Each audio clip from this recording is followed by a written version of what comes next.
Wow, this is cool. Check it out. Yes. This is great. Thanks everybody for coming along. This is really, really cool, isn't it? What a wonderful sort of thing that we can do here. I think this exhibition, what the NFSA is doing here, is such an incredible thing. So thanks so much for giving up some time on your Friday night to come and have a chat with us. Yeah, I think one of the things I just wanted to point to is what a big deal this is, because we're in a cultural, it's nice to be in a cultural environment where film and video games are now being acknowledged as art. You know, certainly, you know, something like myself, the reason that I came to the ANU was to head the School of Music, but also to start Australia's first program in the composition of music for film and video games. So that's a really, really big deal, because that's not something that happens everywhere else in the world. I mean, I came from New York City. I taught for many years at the Juilliard School, and the idea of actually having a program in film and video games, because when I was in school, that was certainly the idea of writing music for films. It was a little bit before the time that video games really came of age as they are now when I was in school, but even the idea of writing music for film, you would never dare even speak about that to your composition professor, lest you be laughed out of school. And on many occasions, I would come into a lesson with a piece of music, and you know, as a put down, the teacher would say, "Oh, you'll make $1 million in Hollywood with that music." So one of the things that's really interesting to me is that I've finally reached a point in life where these things are important, and that the culture is recognizing them as important. Because I think very, very often, especially in the university and conservatories around the world, what's considered art is the antithesis of what makes money, you know, of the commercial world. It's interesting to me because it was never that way. Because what makes money is what's culturally relevant. What doesn't make money is not culturally relevant. And it has been like that since the beginning of time, that we have a very, very distorted view of what art, you know, what it seems to us now is, but what it was. The great classical composers, they made a lot of money. I'm sorry. You know, this idea, we have a fallacy, because we know the story about Mozart died as a pauper, you know, so the idea of if you're really great at something, you're unrecognized in your time and you're poor. It's not the case. Wagner, Verdi, Brahms, Puccini, all these guys did very, very well. They're, number one, very, very successful financially. They're very, very successful commercially. And this whole idea of, you know, where the commercial industry is versus what art is a relatively sort of newcomer that sort of came of age really during sort of the 60s and the 70s. And it's just so refreshing, you know, certainly that we would be having this exhibit here, which honors the art of video game in whole, for the visual, you know, for the storytelling, for the art of the visuals, and also for the art of the music. So it's nice to finally see, and I'm very, very excited about that. Yeah, well said. Absolutely. So shall we chat about? Do you want to tell us a little bit about sort of, how about the evolution of gaming in your lifestyle, and sort of how what this exhibition means in the universe? Yeah, of, sure. Of Yeah, so I mean, it's interesting because I feel, you know, I was born 1985.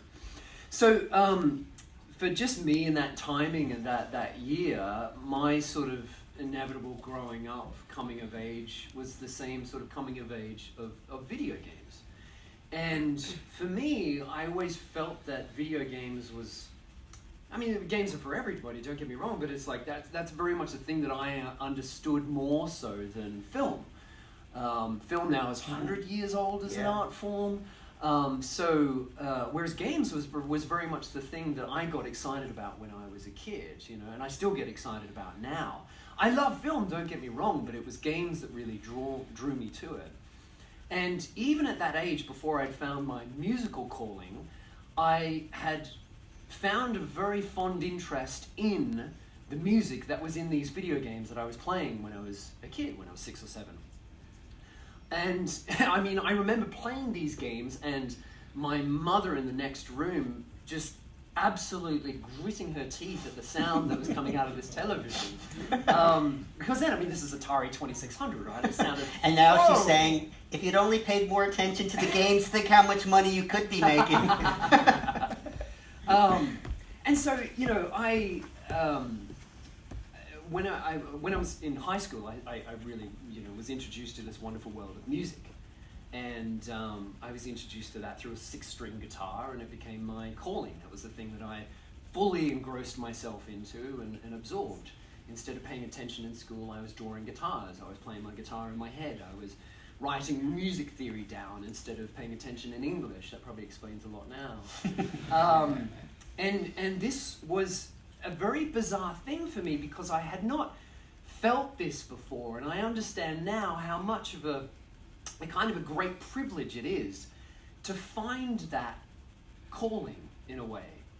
And it's not a thing that you find a guilty pleasure in, or it's not a thing that you find some sort of, I don't know, some sort of, release or anything.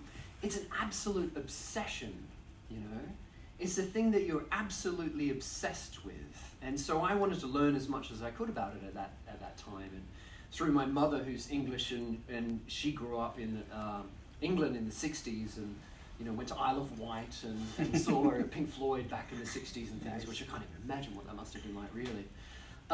She, introduced me to the world of Hendrix and stuff, and for me that was it. That was the Mecca. It still is the Mecca. It's Hendrix, and later on Stevie Ray Vaughan and all these sorts of things.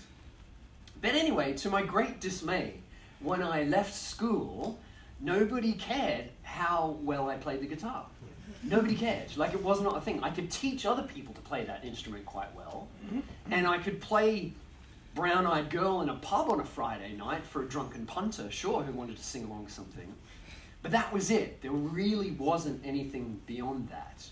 And in the back of my mind, I knew video games, film, television, and I knew that these things had music in them. And so my brain at that time really interpreted and thought, well, that must be somebody's job to do that. There must be somebody who's employed to make music for these things. And so I explored that.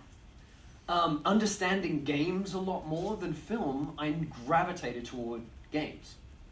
And to my great luck at that period in time, there was about 40 video game companies here in Australia making games. 40. This is pre-GFC, so things are different.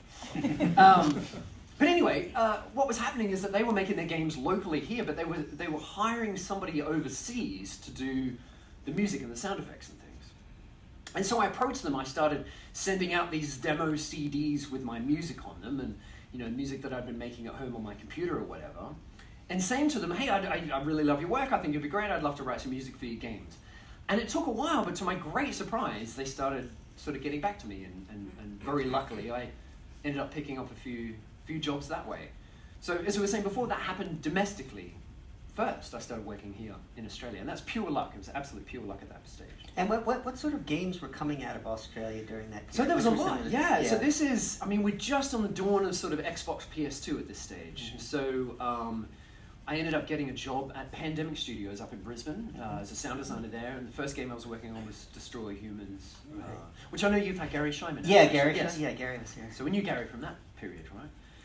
And they were high quality, on the world stage, just as good as anybody else in the world, things that were coming out of Australia. And what were some other titles during that time? We're just trying to create sort of a historical perspective of what was going on in Australia. Yeah, what were some other titles that we might know? So a big one that was really cool at the time was Ty the Tasmanian Tiger, which Chrome did up in Brisbane. And that was great because they really owned Australiana in a video game, and it was a Banjo-Kazooie type, Super Mario Brothers type, 3D platformer, but with Ty the Tasmanian Tiger, Australian accents, Australian actors, Australian type music in there, made in Brisbane. That was incredible. Me, who's just starting out in the industry, seeing that, there was no doubt in my mind that this wasn't possible. Like the visibility was there. I think that was cool. So yeah, there was a lot. I know Oren were doing sort of RTS games, and I know there was Atari here, there was Melbourne House down here that were doing all sorts of things. The history of that is amazing. This is pre-Half-Brick, this is pre-iPhone revolution, for example. Now, honestly, I can comfortably say that some of the best games in the world are made in Australia. Right. That's not a stretch. If you've heard of especially an iOS game or anything over the last couple of years, guaranteed that the best ones are made in Australia. We're talking Crossy Road, we're talking Fruit Ninja, we're talking all of these sorts of things that have come out. There's been so many. Even Untitled Goose Game recently. It's amazing, really. And can you talk us sort of through from that point, sort of even your own work, but also sort of the history of what you've seen in the games industry. Because I know then there was a period there were a lot of games here, and then things moved back to the U.S. and a lot of those big companies closed. Yes. Can you talk a little bit about that? Yeah. So originally at that time, I didn't realize it at the time, and I don't think anybody else realized it at the time, but the difference in exchange rate between the Australian dollar and the US dollar at that point made it so outsourcing a game production, so as in having a team down in Australia make the game, was quite cheap for a US counterpart. Australians were still able to earn a fine wage in doing it, but it wasn't costing an American, studio as much as it would have been if it was a domestic production that they'd done there. When the GFC happened, that all changed, and our Australian dollar shot right up, and whereas it has been for years now, it's coming down a lot recently though. And all of a sudden, everything dried up here. I don't want to say everything. I don't want to say everything. The big studio production stuff dried up. The talent never left. Mm-hmm. The talent went and formed indie studios, and they're making some of the greatest games that we've seen today. That's still around. Yeah. That has not moved. But for me and what I wanted to do, it was more at that time, it was the stuff that was happening overseas. It was the stuff that was happening in the US. So because I didn't pay attention to English in school and I played guitar and things instead, just by nature, I had to pursue that. And I was very lucky. One year I went to Game Developers Conference in San Francisco. I try to go every year. I've done probably about 14 of them now, wow. 15 of them. They're lots of fun. If you want to get into games, it is really the best place to go. Last year they had 25,000 game developers turn up from all around the world. It's a massive endeavor. It lasts a week in San Francisco. If you want to know about games or meet anybody in games, that's definitely the place to go. And it's also much cheaper to go now than it was when the dollar was terrible, trust me. So anyway, when I was there, I met a guy named Charles Deenan. And we talked about a little bit of that. Yeah, that's very interesting. It's worth mentioning. Yeah, absolutely. But anyway, through meeting Charles, I met Charles, and Charles was at that time an audio director on the Need for Speed franchise, and he offered me a very incredible proposal, which is where he would mentor me and teach me everything that he knew, and he would pay me for such a thing. It wasn't a free thing, it wasn't an internship. He was in Vancouver, I was out here in Australia. But everything he was working on, every game that they were working on each year, I would work on as well, and I would learn. And that experience there taught me everything I know. Everything I know today, every experience that I had during that thing, is the lessons and things I still employ today. That was super important then. Can you talk about some of that, maybe some, we have a few composers here. What were some sort of key lessons that you learned from working with them? Right, sure. So we talked about this a little bit earlier. Very interesting, yeah. Need for Speed, if anybody's not familiar with this, it's a car game, right? Car games are fascinating. With a game, you need motivation to do anything, right? The player needs a reason to do whatever it is that they're doing. And in a car game, you have two reasons to drive, right? The number one reason is that you're in a race and you're trying to beat everybody. The number two reason is that you're trying to escape the cops. That's pretty much it, right? And at that time, EA were doing a Need for Speed game once a year. Every single year, without fail, there was going to be a new Need for Speed game come out. The grand truth is that every single one of them was largely the same. You're either racing in races or you're running away from the cops. Sometimes both at the same time. And Charles had the very difficult job of making each Need for Speed game sound different. And when I say sound different, I mean have a completely new, creative, aesthetic execution of what a Need for Speed game needed to be. And what I learned from that experience was how to approach a project from a creative standpoint first, above all. Always sit down with the project to begin with and go, what is it and how can we interpret it in a new way that we haven't done before? And that is still we do that with every single project that we do now. 1 year he said, we're going to make the music completely out of car sounds. So we're going to record Lamborghinis, we're going to record Porsches, all this sort of thing. And it's amazing when you record, we were talking about earlier, when you record a Lamborghini, there's all sorts of amazing sounds that you capture within that Lamborghini engine. There's all sorts of interesting distortion that happens. There's all sorts of interesting harmonics that are produced. Cars themselves, door slams, keys turning, buttons and switches, bonnets slamming, skidding. I remember I sat up one night and made horror sounds out of cars skidding because I remember being a kid and being horrified by the sounds of somebody doing burnouts. You know, it was like 10 o'clock at night and it's really quiet outside and all of a sudden you hear somebody doing burnouts way down there. And it's kind of scary, so I remember making horror sounds out of this sort of thing. But anyway, so we did that whole thing about that. The next year, that turned out to be a big success. The following year, can't do that anymore. We've already done that. The following year, we did pop music, or like what was popular at the time, which was sort of like punk emo sort of music. And what we did for that was take songs from, 30 Seconds to Mars and bands that were popular at the time and rearrange them to be big, epic, hybrid, orchestral pieces. We were talking earlier, we had Ramin Djawadi, went on to do Game of Thrones and things like that, work with us. But anyway, the point of this story is that right there on a car game, you have two completely different creative interpretations of it, right? And that approach of the project from a creative standpoint, I personally find is the reason I keep doing what I'm doing now. It's the creativity that keeps me going back to it. Would you say that's sort of a redefining?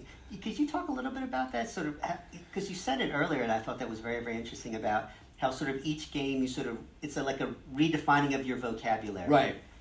So with the role that, making music for a product or for a game is, I find the best way and the only way that really works for me is at the start of the project that we completely forget about and disregard what the concept of music actually is.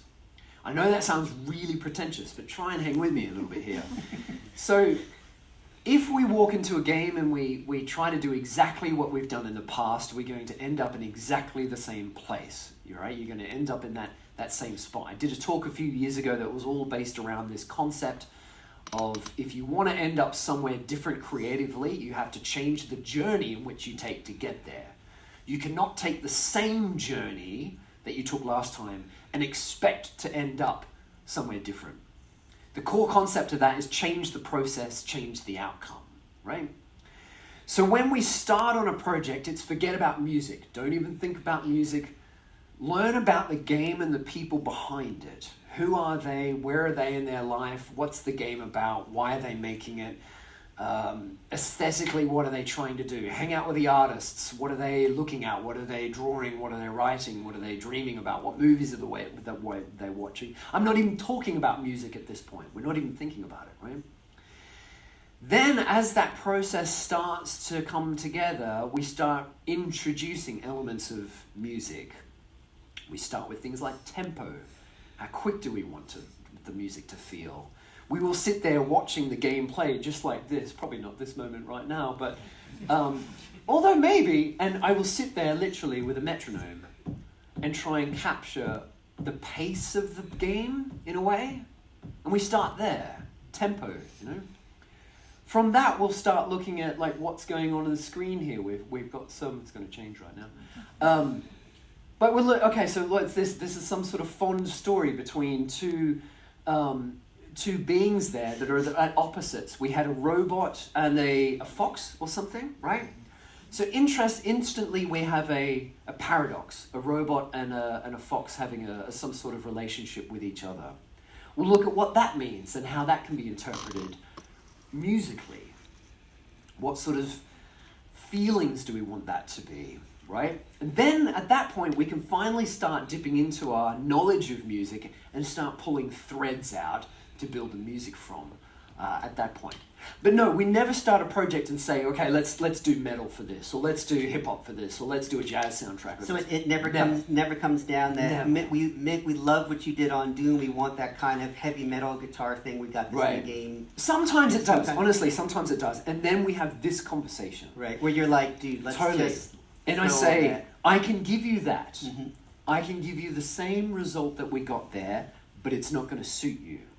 Because how we got there was this. Mm-hmm. And when they understand the process behind the result, they go, so what we need is our own unique process. And then when you work hand in hand with the developer and you come up with something new and you come up with a sound and instruments and your chord choices and tempo and all that other music stuff will slot into place. And do you have a sort of, is the process then you start to do some sketches of this could be the vibe and the sort of the mood that I'm thinking? Yes. What do you guys think? Is doing sketches, sending it out and having back and forth before anything sort of gets into the... Yeah, absolutely. At that point, thankfully in our modern technology world, it's very easy to illustrate ideas, you know. And that idea process can last for months. And at this point, what you really need in a client is trust. Because I can guarantee those first things that you're going to send them are terrible. And they're going to be so far off the mark, right? Very rarely do you hit it.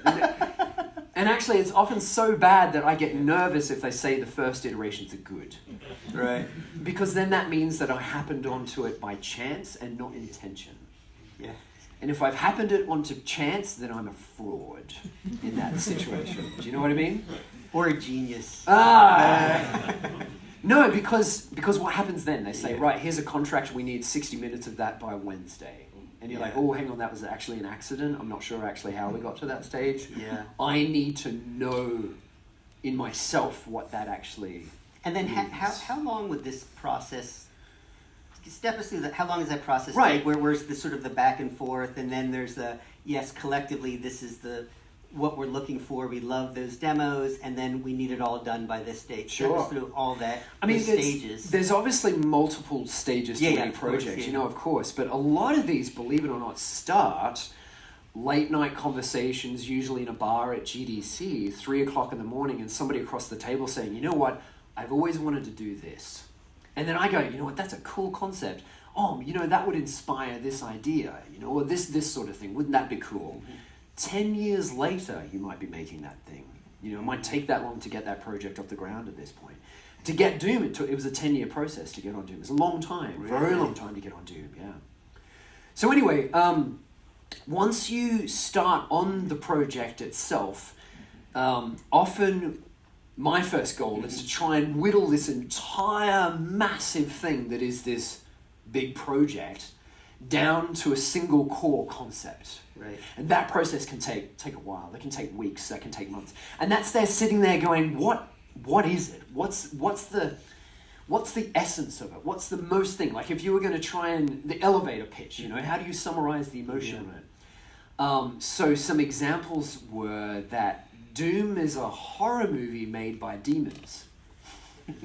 Where you play the ghost, the demon, the serial killer, whatever it is. You, the player, that you're the bad thing in the minds of the demons. And once we had that concept, and then it's like, oh great, now we can run with that. Once you have that core concept, that core idea, sometimes they call it a razor blade. They call it like the single unifying thing. Every decision you make now has intention. Mm-hmm. You're not just throwing crap at the wall and hoping something sticks. You're not just taking a guess and a chance and going, oh, that might work. Every decision you make, what key's the song going to be in? What's the tempo going to be? How many strings are on the guitar? You know, whatever, the mix decisions, the compression, the EQ, absolutely everything. It measures against that one core decision, that one core thing. I hope that it explains it well. Yeah, it's tricky. It's tricky to understand. And then, so once you're finished that process of a few weeks, and then you've got your core concept, they're like, oh, that's what we want. Yeah. Then what are the next stages after that? Sure. Honestly, at that stage, once we've nailed that core concept, it's production. And then how long is production generally? Oh, it can be 18 months, 2 years. Doom Eternal's been 2 years at this point. Yeah. Wow. It can be a long time. It can be as short as a week as well. It can be very, very quick. Yeah. A week? A week, yeah. And how much music would you be expected to write in that week? Oh, these days, confidently, probably half an hour, 30 minutes of music in a week. Yeah, it's pretty stressful. I know folks that can do 3 times that in a week. Yeah. And so are you normally working on multiple games at a time or one game at a time? Yeah, sometimes I've done multiple games. Oh, the grand truth of this thing is that like schedules and production and things like that through marketing always look perfect. Always looks brilliant. The game's going to come out on this date. Everybody's going to love it. It's going to be great. Behind closed doors, everything's on fire. Behind closed doors, it's a mess. Nobody's talking to anybody. Somebody's just taken 6 weeks off paternity leave and nothing's get done. It's just the things that happen in a studio are insane. It's a miracle that anything ever gets finished. It really is. So you roll with it. You realize that it's a very chaotic, dynamic environment, and you do your very best. You understand the job that they've hired you to do, and you do your absolute very best for it. And if they say we need it by Wednesday, you try your very hardest to do it by Wednesday. It doesn't always work out, but you try. Yeah. That must be also just an incredible decompression after you're working for a year and a half, 2 years on one single project, and then it's done. Right. Well, sorry, I realized I didn't actually answer your question as well, which was multiple projects. Yeah. And so what I was going to say with this, before I went off on one of my multiple tangents, is that in my schedule, I might have 2 years of projects lined up perfectly. It is amazing how well cells in a spreadsheet line up. They're perfect. It's amazing. Once it's in the spreadsheet, never going to go wrong, right? Yeah. Always goes wrong. Always. Plan for the worst. That's it, right? So anyway, what happens is I'll be on a project and we'll be 6 months on that project. No worries. 5 months into that project, I'm starting to line up the second project. Okay? Looks great. Then all of a sudden that first project gets delayed by another 6 months. Now what's happened? We have 2 projects on top of each other. This is when chaos happens. At this point, all sorts of things can happen. I don't know, it's chaotic. Any sorts of things can happen. Yeah. But it's very common that you'll... Very common, yeah. And that's, I don't know anybody who's in a position where they can finish a job and say, I'll wait for the next one. Right. If a job comes along, it's such a privilege to be doing this sort of thing. You're not going to be like, oh, can you just guys wait for 6 months? We got some problems, you just do your best. I've heard Danny Elfman explain it like icebergs, and they're all giant, huge things that you're trying to line up, and just inevitably sometimes they crash into each other, and it's catastrophic. And then normally, how much music is written for the game? How much music in this? Yeah, in the scores that I've done for the last couple of years, it can be upwards of 5 hours of content. Yeah. So if you think of that, it's like 5 albums, producing 5 albums in a year. Yeah, so it's quite a lot. But again, if you have that core concept, it's not really a problem, right? That core concept gives you a north point, you know what I mean? A direction. So when I can't get the creative director on the phone at 3 o'clock in the morning because they passed out or something, I know where to go. I have some level of confidence. I can say, well, I would interpret it this way. But anyway, this sort of thing's all great, but speaking of this sort of thing, I know you are obviously heavily involved with ANU. Yes. You score films at the same time. Yes. How do you manage that on a time management standard? Not dissimilar. I mean, most films you're only on for 2 or 3 months, sometimes shorter. So it's the same. So it was interesting because it's the same sort of schedule, but shorter. So while I'm working on one, it's always demos, having others lined up. They always, certainly overlap. I was asking a lot. I was just sort of curious about the decompression part, because one of the things that I find is, certainly in film, it's, 2 months where your life is completely consumed, because once you're in post-production for 8 or 6 weeks, your life is completely consumed by it. And there's always this point when it's done that the decompression depression starts. Yes. That all of a sudden your life was just geared toward one thing, and then that stopped. And you have it's like the reboot, and then you have to sort of boot up for the next, the next sort of thing. Yeah. Tell me, did it take you a while, or did you ever suffer from this idea, because it becomes all engrossing, that your role in society, your value as a human being, is somehow related to the work that you're doing? Have you ever been through such a thing? Yeah, I think especially when you're younger. Yeah. Right. Because, you're very ambitious, you have a lot of dreams, and I think also when you're younger, so much of your life is pinned on the future. Right. Rather than in the moment enjoying what you're doing. It's always deferred hope, and doing one thing to get to the next kind of thing. So certainly, as all of us, certainly, I'm sure in the gaming industry, a lot of times you get fired. Yes. It's just one of those things. It's going to it's going to happen. You're not going to get gigs. Yeah. You're going to be up for gigs, and you're not going to get it. They're going to choose somebody else, or you're going to be on a project. Maybe 5%, 5% or 10%. You're just going to not get on with the director, or it's just you thought it was going to work and it's not going to work. And I think along with that, when you're younger, I think that impacts you more. Like, because you think every project is going to be the one that, the future, and this is the one that's going to get you to Steven Spielberg and your Academy Award, those sorts of things. And I think as you get older and, you do great on some gigs, and, sometimes you didn't get the gig, you sort of take it in stride, and your life becomes more of the process of the artistic work, and then, the times that it goes up and down and sort of riding the roller coaster. That's interesting. It was interesting because one of the things you said before about how you sort of grew up in the, in the world of games, and I was thinking about the same thing, just myself in terms of film, because, I grew up. I was a kid during the '70s, so this is before they were blockbusters, But I was thinking about the parallels in our lives. How you grew up when video games came of age. Yeah.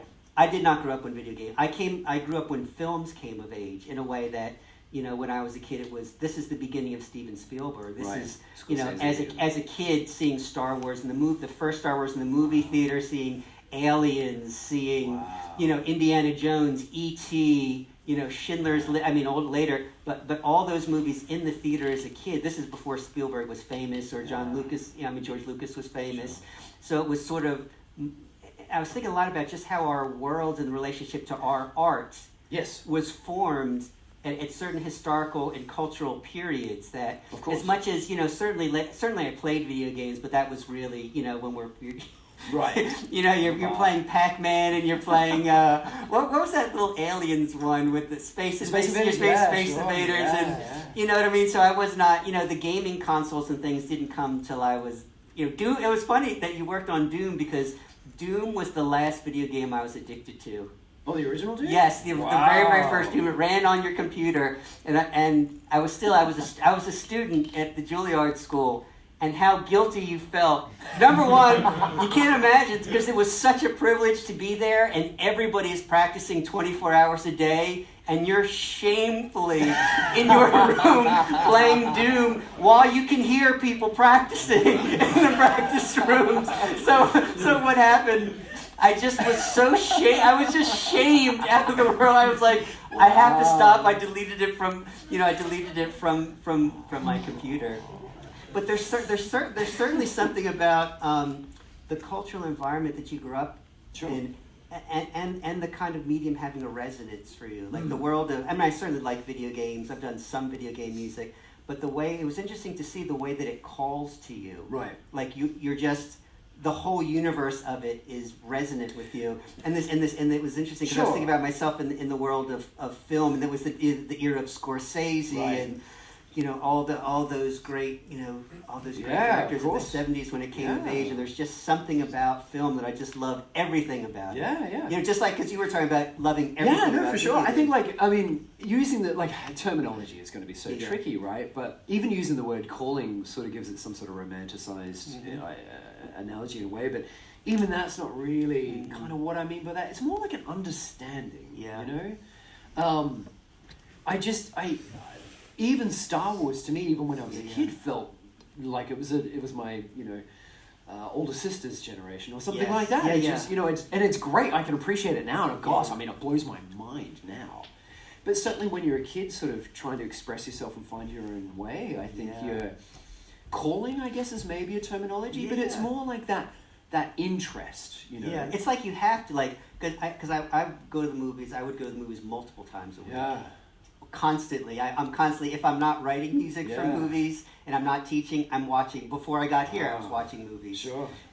But it's just something that you can't help. Do you know what I mean? No, exactly. There's something about that it becomes part of the fabric of the way.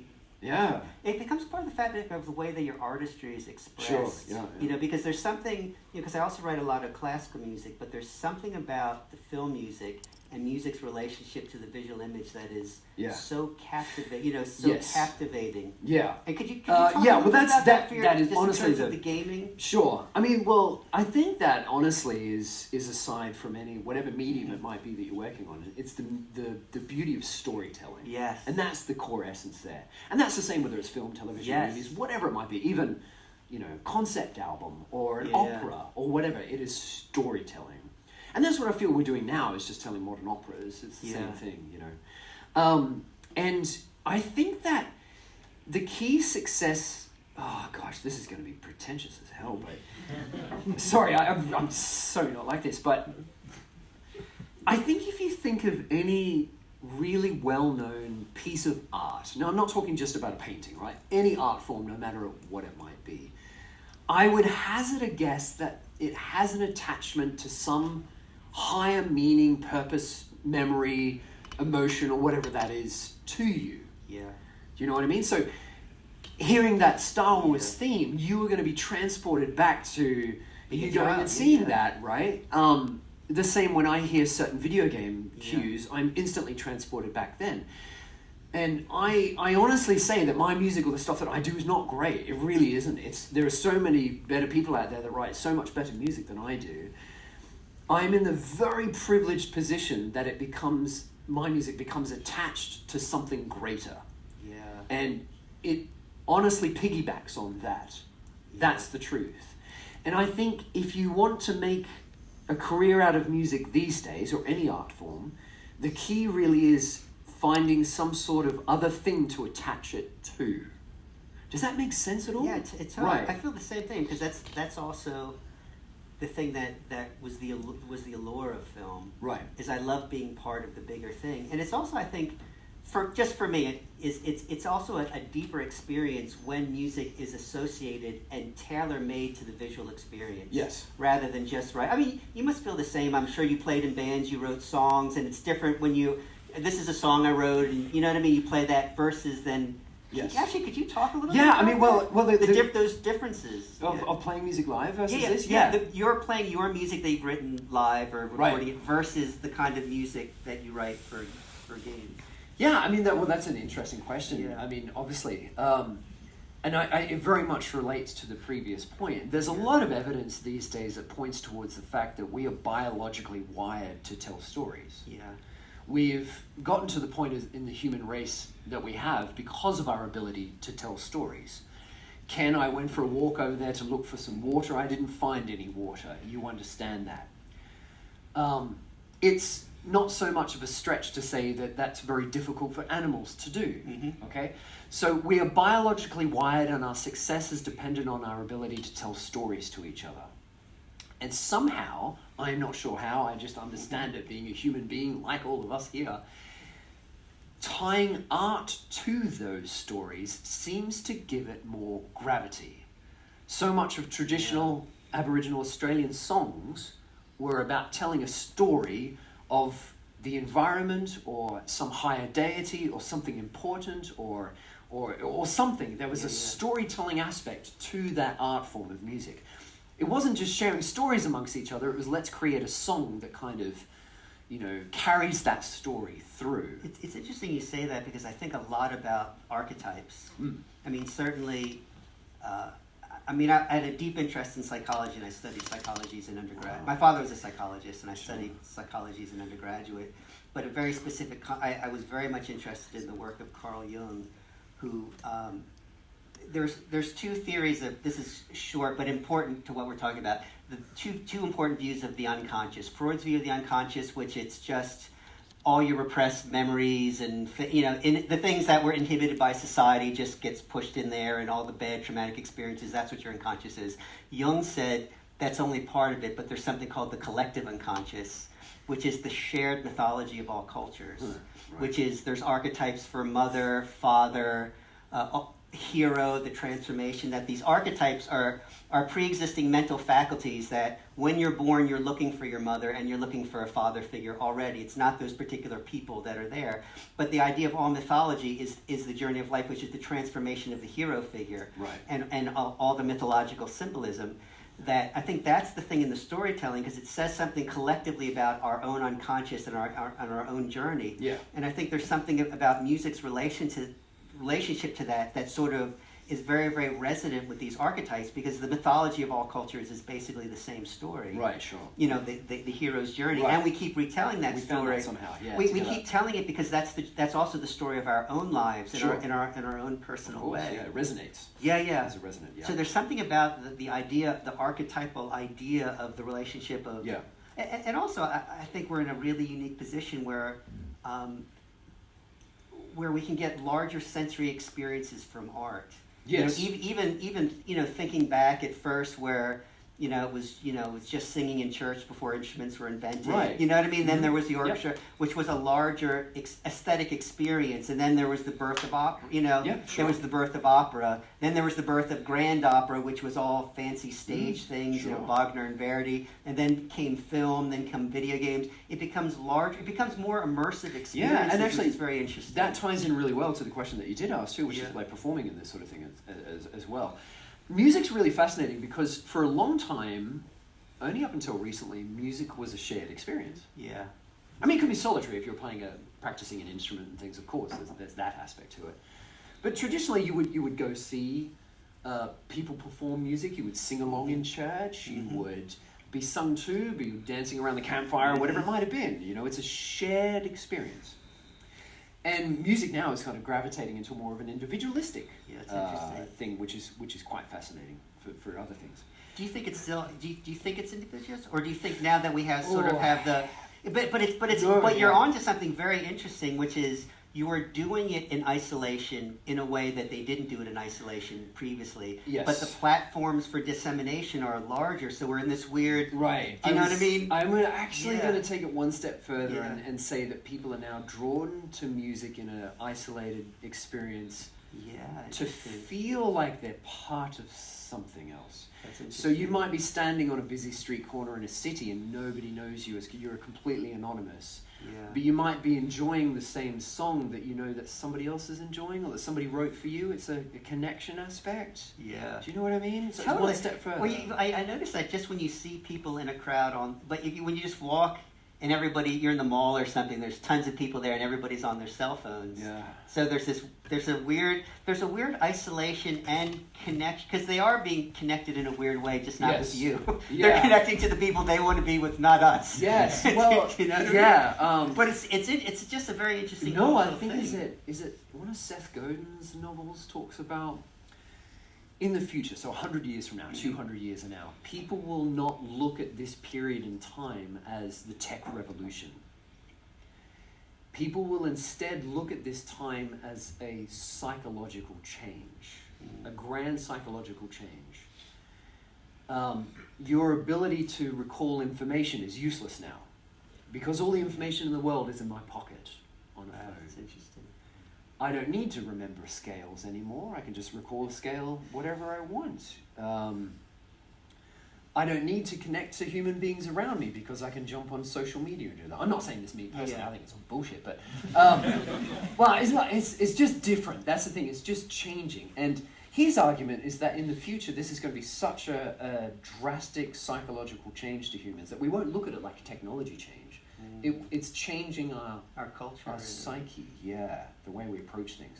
Is that going to change music? Is that going to change art? I don't know. Well, We'll have to answer it's that. just 100 years. tangential to that. Something I was just thinking about with video games. Sure. Seemed to me, and of my generation, it seems like it.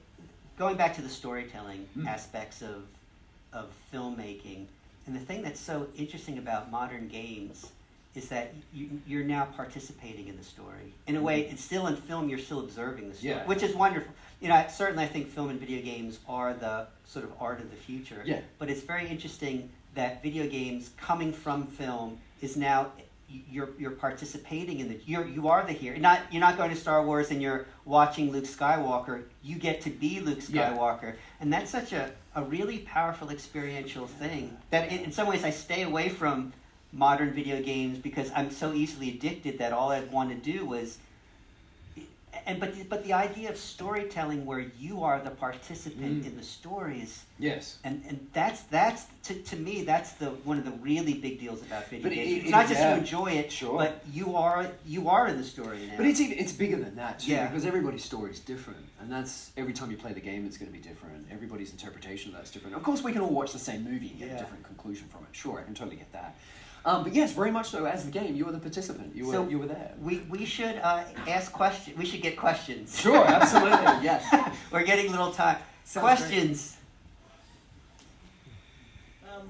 Sorry, just recording if you Okay. don't mind. Oh, sure. And it's interesting to talk about that, and I hope this is sort of maybe expanded, the video game sort of idea a little bit beyond as well. I mean, it's easy to get obsessed over graphics and the technological aspect of it and all that sort of thing, but honestly, I think we're just trying to be artists and trying to interpret things in that way, and we're just using video games as that medium. In 100 years, we'll be doing something else. Maybe virtual reality, or could be. Who knows? Yeah, who knows? Sorry, yes. That's okay. So could you talk a little bit more about Killer Instinct? Yeah. Like, What do you want to know? well, because I was so wrapped up in that conversation you were having, I kind of forgot my question. Oh.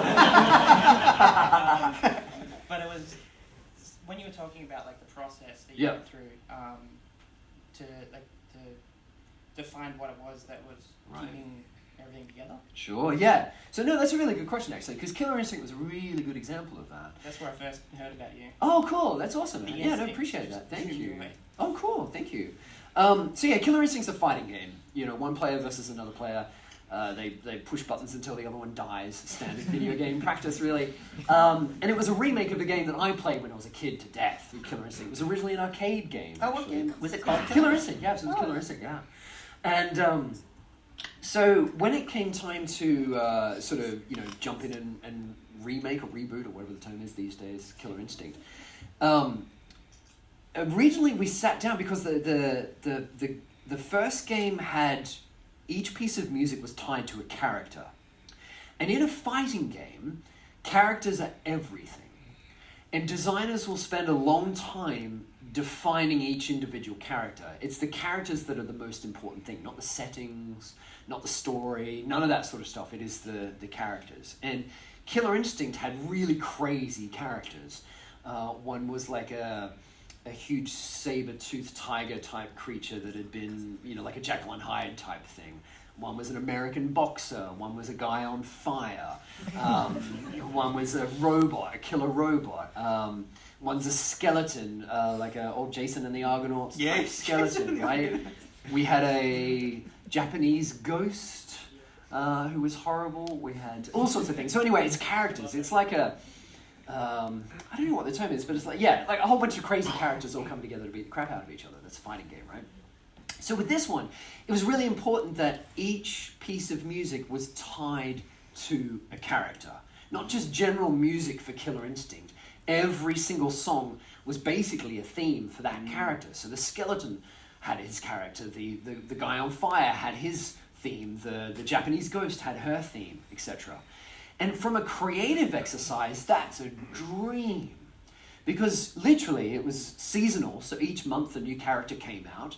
You had a month to define a character, come up with their theme, write, record, produce, finish the piece of music, get it into the game, and have it out in a month. So it was really just creative exercise after creative exercise. So we'd sit down and they'd say, right, we're going to do Spinal, who's the skeleton character next. And we'd look at it and they'd say, well, it's inspired, the original Spinal, the skeleton pirate, was obviously inspired by Jason and the Argonauts. Well, that's already been done, hasn't it? That already exists in the world. Why do it the same way? So we start looking at it and go, well, what are other pirates? How can we interpret pirates? Let's not go down Pirates of the Caribbean. What are other pirates? Vikings are cool. Let's turn them into a Viking.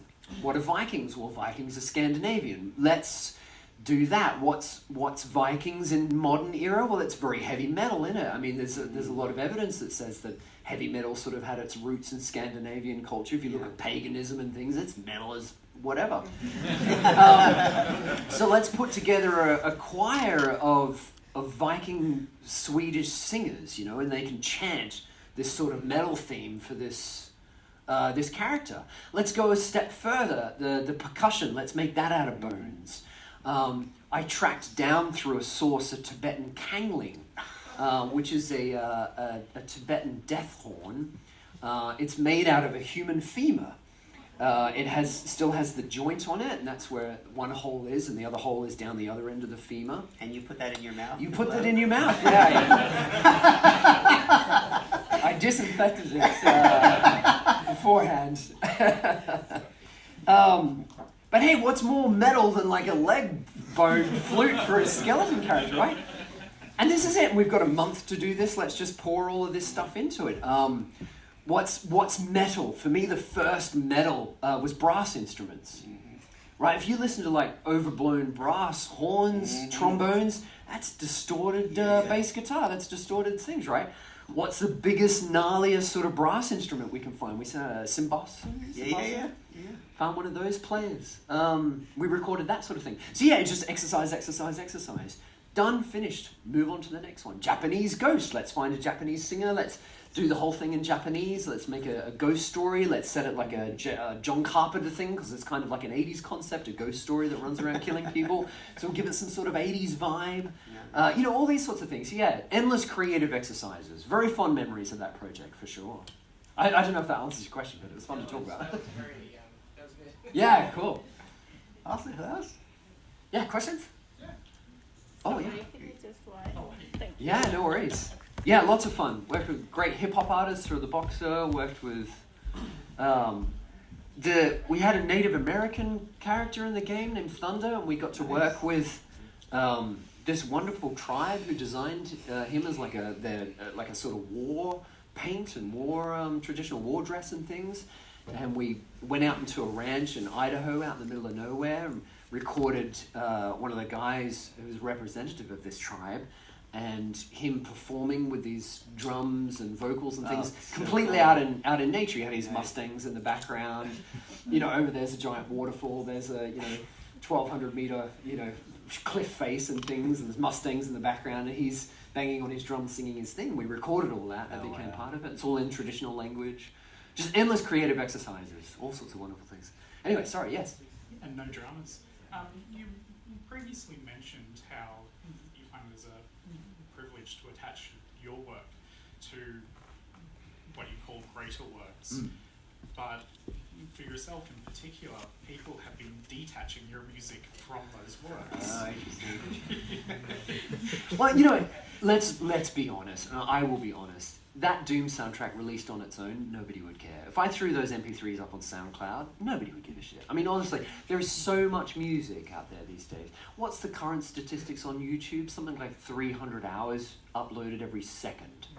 There is so much content that they're, building bunkers in Norway to hold it all. What I kind of mean by that is the game becomes a vessel for the music. It allows it to reach people. That music normally wouldn't.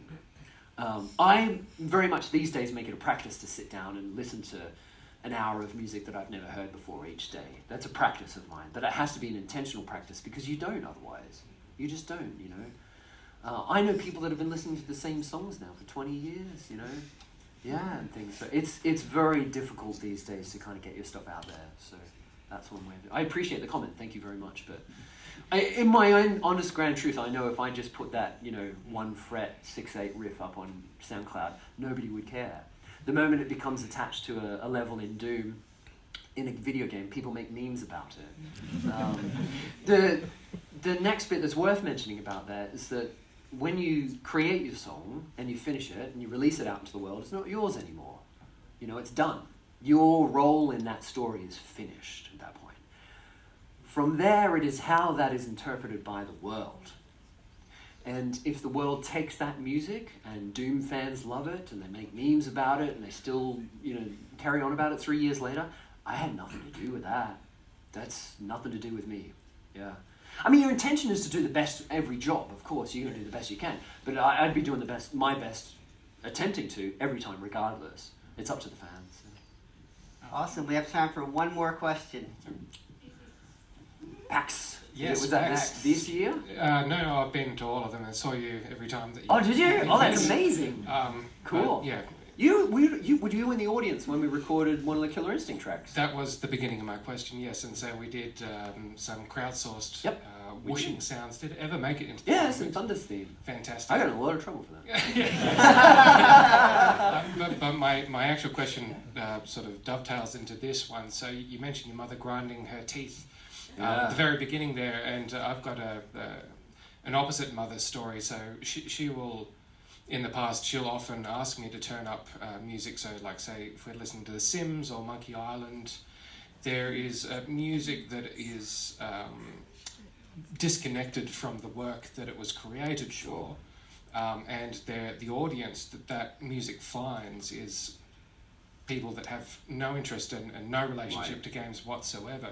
Do you put much thought into, say, the Doom soundtrack, where you can listen to that on its own as a metal album? Do you put much thought into how it would sit apart from the product you're making it for? Yeah, so really great question. We're talking about like coming of age and me getting into games at that time. The games that I played most when I was a kid were, you know, Doom, Killer Instinct, Banjo-Kazooie, Donkey Kong Country, GoldenEye, Super Mario Brothers, Mario Kart, etc. Anyway, those songs are burned into my brain. Why? Somewhat because of the obsession with games, but honestly because they're great songs. They're really good songs. Melody, correct tempo, correct arrangements, storytelling, great instrument choices, arrangements. That's how they survive on their own, you know. And then there was a really bizarre thing that started happening in the game industry where I think they started pursuing their self-consciousness issue. What's the word? I don't know. They tried to be films. They went, films are the highest art form, let's be like films. And so let's copy films. And all of a sudden, music and video games started becoming like film music and sitting way off in the background and wasn't upfront anymore. And so there was a disassociation. It might have been hitting the right moods. There's a disassociation. So what I try to do with my work is bring video game music back to what I loved when I was a kid, which was great songs, just really cool songs. And it's honestly, without fail, if you land onto a great musical idea and you pair it with some fun gameplay, it works, and it works amazingly. And if it works there, it can work on the outside by itself. Great songs is number one. All right, we're going to wrap it up. Let's thank Cool, Mick thank for- you, everybody. Thank you. Wow. Thank you so much for joining us, guys. Thank you, Sam.